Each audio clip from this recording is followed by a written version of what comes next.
Hola, buenas tardes desde España y buenos días a todas las personas que nos estáis viendo desde Latinoamérica. En primer lugar, agradecer a todos vuestra asistencia a este webinar sobre la fibromialgia. Con vuestro permiso me presento. Mi nombre es Roberto Navarro, director de Instituto Nivo. Soy graduado en Nutrición Humana y Dietética por la Universidad de Murcia, máster en Nutrición y Metabolismo en la especialidad de Cáncer de Mama por la Universidad de Barcelona. También soy profesor de Profesionales de la Salud, en el que enseño a tratar diversas enfermedades desde la medicina integrativa. También tengo diversas formaciones en fitoterapia, nutrigenómica, micoterapia, nutrición ortomolecular, etc. Y soy autor del libro La ciencia ha hablado, la medicina natural derrota a la medicina farmacéutica, un libro publicado en 2019. Aquí podéis observar el contenido de este webinar. Sobre la fibromialgia hablaremos de la definición, sus signos y síntomas, los criterios diagnósticos por los cuales se diagnostica esta enfermedad, las bases moleculares por las cuales se produce esta patología y terminaremos con su tratamiento efectivo en humanos con medicina integrativa. Empezamos definiendo lo que es la fibromialgia. La fibromialgia, el término fibromialgia procede de la palabra fibros, que significa tejido fibroso, mios, que significa músculo, y algia, que significa dolor. Por lo tanto, es un dolor de músculos y tejidos fibrosos. La ciencia nos dice que es un dolor crónico generalizado, difuso, no articular. La fibromialgia también se la conoce como fibromiositis o polientesopatía. Lo que hoy se define como fibromialgia ya se había descrito en el siglo XIX. En 1904, Gowers acuñó el término fibrositis. La fibrositis es una hiperplasia inflamatoria del tejido fibroso. Graham ya en 1950 introdujo el concepto moderno de fibromialgia, síndrome de dolor. Ya luego, en 1970, Smith y Moldovsky acuñaron el nuevo término fibromialgia y describieron los llamados puntos sensibles, los 18 puntos fibromiálgicos sensibles a la palpación, que hablaremos después. Ya en 1992, la fibromialgia es reconocida por la OMS como una enfermedad y se le asigna un código. En cuanto a sus signos y síntomas, destacan alodinia, que es una percepción anormal del dolor, una hiperalgesia, que es una respuesta exagerada al dolor, una sensibilidad extrema al dolor, acroparesia, nocturnas en los brazos de topografía no radicular. Con radicular nos referimos a que no proceden de los nervios. Hay una rigidez matutina. Suele haber en estos pacientes talalgia, son dolores en los talones, con presencia de osteocitos, espolones. Hay una parestesia no dérmica, es una sensación de entumecimiento, hormigueo y dolores punzantes en las zonas acras. Las zonas acras son las manos. Hay una disminución de la articulación temporomandibular. Estas personas tienen aversión a los alimentos consistentes, también presentan bruxismo. Hay alteraciones intestinales. Los últimos estudios han demostrado que casi un 56% de estos pacientes padecen enfermedades inflamatorias intestinales, como por ejemplo Crohn o colitis ulcerosa. Suele haber una fibroneblina, que es una pérdida de la capacidad cognitiva, lagunas de memoria, una disautonomía, que es una inmadurez del sistema nervioso autónomo que regula las actividades involuntarias, como son la respiración, la presión arterial o la temperatura. Y también en algunos pacientes suele haber una captocornia, que es una flexión severa involuntaria de la columna dorsal o lumbar, una cifosis lumbar. Esto es muy característico de las personas con Parkinson. Entre el 30 y 60% padecen de estos pacientes un estado de ansiedad-depresión y se les medica por ellos. en mi opinión, con medicamentos muy agresivos y que no van al origen de la fibromialgia, y alrededor del 90% padecen alteraciones del sueño. Hay una alteración del sueño no REM y sueño REM, que explicaremos más adelante. Los criterios diagnósticos. La fibromialgia se diagnostica según los criterios del Colegio Americano de Reumatología. Los primeros criterios aparecieron en 1990 y describieron los 18 puntos sensibles a la palpación, los 18 puntos fibromiálgicos. Aquí podemos observar esta imagen: occipucio, trapecio, supraespinoso, epicóndilo lateral, rodilla, etc.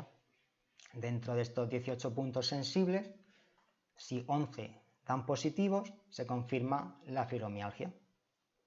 Más tarde, en 2010, se establecieron unos nuevos criterios, seguidos de una revisión en 2011, y la última fue en 2016. Aquí podemos observar los nuevos criterios de 2016, en el que se eliminan ya los puntos sensibles, ya no hacen falta, y aparecen dos nuevos parámetros, que son: uno, el índice de dolor generalizado, que es un recuento de 0 a 19 puntos de regiones corporales dolorosas no articulares, un punto por cada región. Y el segundo parámetro es la escala de gravedad de los síntomas. Es una medida de 0 a 12 puntos de gravedad de los síntomas, que incluyen fatiga, insomnio, es decir, sueño no reparador, y trastornos cognitivos. Según estos nuevos criterios, a una persona se le diagnostica de fibromialgia cuando su índice de dolor generalizado es igual o mayor a 7 y su puntuación en la escala de gravedad de los síntomas es mayor de 5, o su índice de dolor generalizado está entre 4 y 6 y su escala de gravedad de los síntomas es mayor o igual a 9. En cuanto al dolor generalizado, es la presencia de dolor en al menos 4 de las 5 áreas descritas, las que podéis ver en la imagen. Y los síntomas deben haber estado presentes a un nivel de intensidad similar al actual, al menos en los últimos 3 meses. Estos son los nuevos criterios de 2016. Como podéis observar, este estudio es relativamente nuevo, de 2020. En cuanto a sus datos y cifras en España, no han sido actualizadas desde 2017. En 2017 había un total afectados de fibromialgia más de 1.117.000 personas, con un coste total anual de casi 13.000 millones, y el coste anual por paciente ronda casi los 12.000 euros, 11.000 y pico euros, en costes directos e indirectos de tratamientos, fármacos, etc. Aquí podemos observar un estudio clínico randomizado del Ganoderma lucidum, el reishi, que es un hongo medicinal utilizado en la medicina asiática. Aquí se demostró en este estudio que si se optara por utilizar Ganoderma lucidum, se ahorraría una media de más de 1.348,55 euros por paciente. Un dato muy revelador. En cuanto a su fisiopatología, hay varias hipótesis sobre el origen de la fibromialgia, pero la hipótesis más respaldada por la ciencia y la que explicaría todas sus alteraciones metabólicas, es decir, sus signos y síntomas, es el exceso de estrés oxidativo y nitrosativo. El ciclo óxido nítrico pero sin nitrito. Esta hipótesis fue postulada por el doctor Martin Pall, profesor emérito de la Universidad de Washington, y él demostró que el ciclo vicioso óxido nítrico pero sin nitrito provocaba los síntomas característicos de la fibromialgia. Nos adentramos ya en el ciclo óxido nítrico pero sin nitrito y os voy a explicar cómo se forman estas especies reactivas. Comenzamos con el óxido nítrico. El óxido nítrico es una especie reactiva del nitrógeno. Es un gas que provoca una vasodilatación y por lo tanto una relajación del endotelio. Se fabrica a partir del aminoácido dibásico arginina, más oxígeno, más la enzima nicotinamida adenina dinucleótido fosfato, en la que intervienen 3 enzimas, que son la óxido nítrico sintetasa inducible, la óxido nítrico sintetasa endotelial y la óxido nítrico sintetasa neuronal.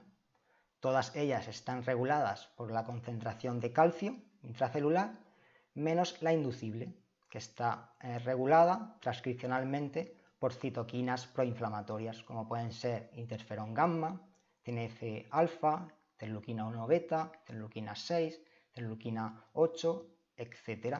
Y también por lipopolisacáridos, endotoxinas bacterianas en este caso. Cuando hay un exceso de óxido nítrico, provoca neuroinflamación, daño endotelial y se ha relacionado con diversos tipos de enfermedades cardiovasculares y sobre todo cáncer. En la leucemia hay un exceso de óxido nítrico. Un exceso de óxido nítrico reacciona con el oxígeno que hay a nivel pulmonar y forma dióxido de nitrógeno, que es un irritante pulmonar. El perosinitrito es una especie reactiva del nitrógeno no radical con una vida media muy corta, alrededor de unos 10 milisegundos. Se forma a través del óxido nítrico más el radical anión superóxido y no se requiere ninguna enzima para formar perosinitrito, porque ninguna enzima puede catalizar una reacción tan rápida. Cuando hay un exceso de perosinitrito, provoca la nitración de diversas proteínas, como por ejemplo la tirosina, la cisteína, la fenilalanina, lo que provoca una pérdida de función de estas proteínas y enzimas. La nitración de la tirosina provoca un componente que se llama 3-nitrotirosina, que se observa en patologías cardiovasculares, como por ejemplo la aterosclerosis. También hay un aumento en enfermedades neurodegenerativas, como son Parkinson y Alzheimer, y también provoca, cuando hay un exceso de perosinitrito, la depleción de antioxidantes tan importantes como el glutatión, el ascorbato, el tocoferol, el buiquinol, lo que provoca un estado prooxidante. Cuando hay un estado prooxidante se provoca más inflamación. Hay que decir que hay 2 isómeros del perosinitrito, uno es el isómero cis y otro el isómero trans. El isómero trans es más reactivo, por lo tanto más dañino. En cuanto al radical anión superóxido, es una especie reactiva radical, es el radical más abundante y común a nivel celular. Se forma por la reducción de un electrón del oxígeno molecular, la vía llamada no enzimática, y por la vía enzimática a través de diversas enzimas, como son NADPH oxidasa, la xantina oxidasa, la lipoxigenasa, las óxido nítricos sintetasas desacopladas, aquí está la clave para comprender el ciclo óxido nítrico perosinitrito, y por la enzima P450 oxidasa. Una vez explicado cómo se forman estas especies reactivas, entramos ya de lleno a explicar el ciclo óxido nítrico perosinitrito. Cuando hay un exceso de radical anión superóxido, reacciona con el óxido nítrico y provoca perosinitrito. El perosinitrito oxida a un componente que se llama tetrahidrobiopterina, BH4, que es cofactor de las enzimas óxido nítrico sintetasas. Al oxidarse este componente, provoca un desacoplamiento de las enzimas óxido nítrico sintetasas.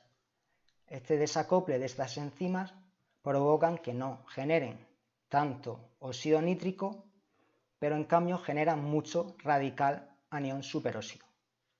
El radical anión superóxido en exceso reacciona con el óxido nítrico resultante, provocando mucho más perosinitrito.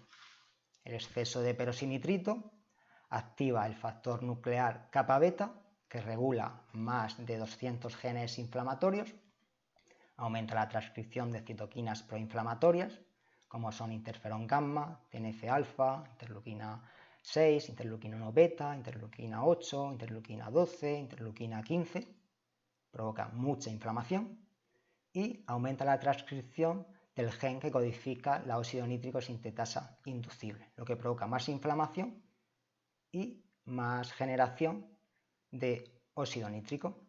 Por otra parte, el exceso de peroxinitrito activa el receptor de potencial transitorio vainilloide 1, lo que aumenta los receptores NMDA, sobre todo el NR1, provocando excitabilidad neuronal, neuroinflamación, disminución de la plasticidad neuronal y problemas cognitivos.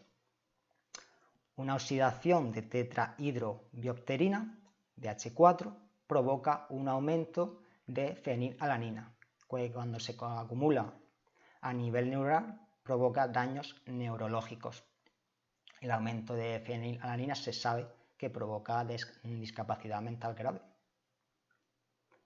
Por lo tanto, ya tenemos la explicación fisiopatológica del dolor crónico generalizado y los trastornos cognitivos. Esta es la síntesis de lo que provoca este ciclo vicioso óxido nítrico peroxinitrito. Aumenta el glutamato, que es excitatorio a nivel neuronal, lo que activa los receptores TRPV1 y los receptores NMDA. También provoca un aumento de la sustancia P en el asta dorsal, que es una sustancia inflamatoria. Por otro lado, activa, como hemos comentado antes, toda una cascada de citoquinas proinflamatorias. También aumenta la prolidasa, que es una enzima relacionada con el metabolismo del colágeno. Provoca nitración y carbonilación de proteínas y enzimas. Reduce la actividad de glutatión, ascorbato. Reduce la actividad de la enzima superóxido dismutasa dependiente de manganeso. Es clave para que aumenten los niveles de radical anión superóxido. Y también se ha visto que disminuye la cardiolipina, muy importante en la generación de ATP a nivel celular, la energía celular. También este ciclo óxido nítrico peroxinitrito provoca una depleción de neurotransmisores, como serotonina, dopamina, GABA o noradrenalina. También provoca la peroxidación lipídica de malondialdehído, F2-isoprostano, etc. Y también altera el ciclo el sueño no REM y sueño REM, la hormona de crecimiento y el factor de crecimiento similar a la insulina, que hablaremos más adelante. Bueno, esto es básicamente lo que he explicado anteriormente del ciclo peroxinitrito, la oxidación de tetrahidrobiopterina, que provoca estrés oxidativo, activación de la INOS y más óxido nítrico. Aquí se pudo demostrar en este estudio que el desacoplamiento parcial de la óxido nítrico sintetasa provocaba una perpetuación del ciclo óxido nítrico peroxinitrito. Acordaros que una deficiencia de tetrahidrobiopterina BH4 provoca el desacoplamiento parcial de estas enzimas y provoca la acumulación de radical anión superóxido. Aquí podemos observar más estudios que demuestran que el ciclo óxido nítrico peroxinitrito está relacionado directamente con la fibromialgia. Este estudio también se demostró que las personas con fibromialgia tenían un exceso de estrés nitrosativo. Además, tenían un exceso de óxido nítrico y malondialdehído. Y también un aumento de enzimas antioxidantes como son la superóxido dismutasa o la glutatión peroxidasa. El aumento de estas enzimas antioxidantes era como compensación al exceso de estrés oxidativo. Cuando hay mucho estrés oxidativo, aumentan la transcripción de estas enzimas para reducir ese estrés oxidativo y nitrosativo. Y curiosamente hubo una disminución de la mieloperoxidasa, que podría ser por un déficit inmune, ya que se encuentra en los fagosomas de neutrófilos. Más estudios que demuestran que el ciclo óxido nítrico peroxinitrito está detrás de la fatiga crónica. Una desregulación de este ciclo activa los canales de calcio a nivel intracelular, lo que activa el factor nuclear kappa beta y toda la transcripción de genes inflamatorios, como hemos comentado anteriormente. Os preguntaréis cuál es el inductor o inductores responsables de que aumenten los niveles de perosinitrito. Se ha podido demostrar que la radiación electromagnética estaría detrás de aumentar los niveles de perosinitrito y por lo tanto aumentar todas las vías inflamatorias y fisiopatológicas. Es estudio de 2018 por el doctor Martin Pol. Más estudios han demostrado que la alimentación antifisiológica, metales pesados, bacterias, virus, pesticidas, provocan estrés nitrosativo, aumento de estrés nitrosativo, me repito mucho, pero provoca más inflamación.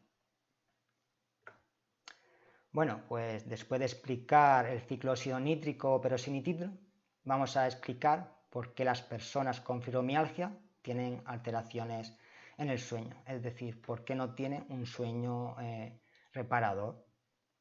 Vamos a explicar el sueño no REM y el sueño REM. El sueño no REM significa no rapid eye movement, o también se lo conoce como sueño no lento. Representa alrededor del 75% del sueño total y consta de 4 fases. Tiene una duración media entre 70, 100, 120 minutos. Lo más normal es comenzar con una fase de sueño no lento y después de 70, 100 minutos más o menos se pasa a la fase REM, que es donde se produce la ensonación, donde se sueña. El sueño REM significa Rapid Eye Movement o sueño paradójico, es la fase máxima de relajación. Aquí es cuando se sueña, se almacenan los recuerdos y el aprendizaje. Aparece alrededor de los 90 minutos la capacidad que se llama onírica, las fantasías. Aquí en esta imagen podemos observar las diferentes ondas cerebrales. Las 5 ondas cerebrales más conocidas son las ondas gamma, las beta, las alfa, las teta y las delta. Las ondas cerebrales podemos decir que actúan como notas musicales, tienen una frecuencia y una amplitud diferentes. Cuando nos vamos a dormir, las ondas cerebrales van pasando de beta a alfa y de teta finalmente a delta. ¿Qué pasa en la fibromialgia? Las personas con fibromialgia no llegan a la fase 4 del sueño no REM. Hay una intrusión de ondas alfa-delta, lo que provoca un umbral de vigilia alto, no se suprime el tono muscular y no se liberan 2 enzimas clave de forma pulsátil, que son la GH, la hormona de crecimiento, y el factor de crecimiento similar a insulina, que son 2 hormonas clave para la reparación de microtraumas musculares, la cicatrización de heridas. Por lo tanto, si no se liberan esas hormonas, no podemos reparar esos daños. Cabe decir que la GH se secreta en la fase 4 del sueño no REM. La anomalía de las ondas alfa no es específica, hay que decirlo, de la fibromialgia. Se ha visto también estudios, en este estudio, en pacientes con osteoartritis. Aquí podemos observar en este estudio clínico aleatorizado en humanos que el tratamiento con hormona de crecimiento por vía subcutánea mejoró el dolor y la calidad de vida de los pacientes con fibromialgia. El 39,1% alcanzó una mejoría en más del 50% en la escala analógica visual. ¿Cómo abordar la fibromialgia? Lo más importante es hacer que estos pacientes, que estas personas duerman, es decir, que tengan un sueño reparador, para poder reparar esos microtraumas musculares y que se liberen esas enzimas, que son las que provocan que se reparen esos microtraumas.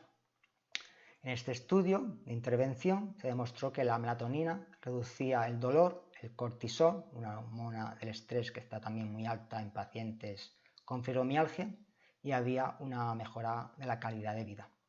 La dosis utilizada de 9 a 15 miligramos de golpe, en una sola dosis. Eso de utilizar una dosis de 1 a 2 miligramos no tiene ningún efecto terapéutico en humanos. Cabe destacar que no sirve cualquier melatonina, ¿vale? Ya que esta solo se absorbe entre un 3 y un 33%. Tiene una farmacocinética bastante mala, una fase 2 hepática de conjugación que le hace llegar a sangre muy poca cantidad. Otro estudio también se demostró, fase 2, que la melatonina sola o en combinación con el antidepresivo y analgésico amitriptilina fue más eficaz en reducir el dolor que la amitriptilina sola. La dosis utilizada fue 10 miligramos más 25 miligramos de amitriptilina. También se está utilizando la coenzima Q10, Wiquinol, para la fibromialgia. Ese estudio es bastante nuevo. Y aquí se demostró que era muy eficaz en reducir el dolor en personas con fibromialgia, en combinación con el fármaco pregabalina, que es un antiepiléptico y analgésico, usado comúnmente para el dolor neuropático. La Q10 reduce la vía NLRP3, que es la vía inflamatoria, se la llama la vía del inflamasoma, aumenta glutatión y diversas enzimas antioxidantes. También un tratamiento muy efectivo es la lavándula angustifolia, muy eficaz para reducir el insomnio, el sueño y tener un sueño reparador. Es comparable en estudios de intervención en humanos al fármaco lorazepam, conocido como Orfidal. Cabe destacar que no sirve cualquier lavándula en este caso. Tiene que ser un extracto nativo, con una titulación adecuada, una isomerización adecuada, etc. De lo contrario, no tendrá ninguna eficacia terapéutica en humanos. También la witania somnífera, conocida como ashwagandha, ha demostrado que es muy eficaz para reducir el insomnio. Este estudio es bastante nuevo, de 2020. Es muy eficaz en personas con fibromialgia que tienen parasomnias, que son pesadillas. Al igual que la lavándula angustifolia, no sirve cualquier extracto del mercado que contenga witania somnífera o ashwagandha. Tiene que ser un extracto nativo, una titulación adecuada, una isomerización adecuada, un ratio de extracción adecuado. También el azafrán, Crocus sativa, es igual o más eficaz que el fármaco fluoxetina, conocido comúnmente como Prozac. Estos son estudios metaanálisis y revisiones sistemáticas 2019, que es la evidencia más alta que existe en medicina. La fluoxetina, el Prozac, se utiliza mucho en pacientes con fibromialgia y se ha demostrado que provoca muchos efectos secundarios dañinos. También el Ganoderma lucidum o Reishi es muy eficaz en pacientes con fibromialgia.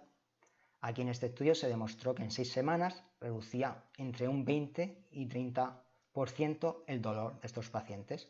Al igual que lavándula, witania somnífera, etc., no sirve cualquier Reishi que se vende en el mercado. Tiene que tener unas características adecuadas. Otro estudio de intervención en mujeres con fibromialgia demostró que era muy eficaz para mejorar la actividad física, reducía la rigidez matutina, la hiperalgesia, la acroparesia, etc.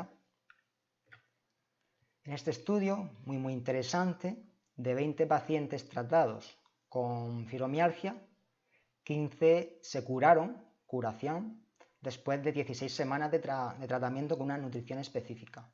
No es nutrición ni basada en calorías, ni recomendaciones generales, ni nada. Una nutrición molecular basada en la bioquímica celular. Estas personas regresaron al trabajo, a su vida normal y se suspendieron o se suprimieron los opioides. Bueno, y hasta aquí todo sobre este webinar de la fibromialgia. Espero que os haya gustado, que no haya sido muy aburrido y que hayáis aprendido. Y muchas gracias por la atención prestada. Pasamos a las preguntas y dudas que os hayan surgido.